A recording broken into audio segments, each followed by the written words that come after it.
This is a live look right now. Sun's going down, starting to cool off. But Pete, in the coming days, things really going to start to heat up. Yeah, we're going to start to heat up, so you might want to jump in the water, cool on off, because we're going to have very humid conditions as trades leave us. But we do have some surf on the east shores as our trade wind swell starting to morph into a tropical swell from what was Hurricane Gil. So 6 to 8 footers for the east shores expected for tomorrow. I think we're going to actually start to have some decent surf out there as winds are going to be lighter, and we've got this tropical swell. So heads up on east shores, not bad there. South shores, high surf advisory early today. That's no longer in effect. 4 to 6 there, 2 to 4 for west, 1 to 3 for north. We do have a new south swell late Thursday, likely advisory level by Friday into the weekend. So some big surf on town shores yet again for the weekend. Also watching, as Leigh mentioned, heat kind of going up. We're going to see at least don't feel like it's hotter. It may not actually be hotter, but the temperature will feel hotter because of the humidity, which is going up, and our winds, which are going down. Unfortunately, pretty dry conditions right now across the islands. Not much to speak of.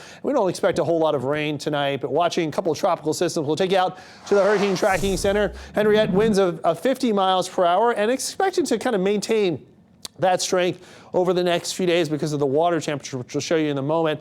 This track, though, is what we're anticipating. So this would be a path just north of the islands on Sunday as a tropical storm. Now, the water north of the islands is much warmer, believe it or not. So as we take a look at it, if you're wondering why this will likely not strengthen much, it's because water temperatures are in the middle 70s. In fact, generally speaking, you get water temperatures below 79, you'd expect some weakening. So we could see it weaken quite a bit, maybe even fall apart. But if it holds together past this 76-degree water temperatures, we will see some more warmer waters just north of the islands that passes to our north. At least that's the expectation. That's what the computer models are showing right now. So we wouldn't see direct impacts from it, but we could see impacts just like what we're going to see with the remnants of Gil, which passed north of the state Wednesday into Thursday. So starting tomorrow, this gets between us and our high pressure. It's our next weather maker. That means light winds expected, onshore winds. We'll also see a few afternoon showers in the forecast Wednesday into Thursday.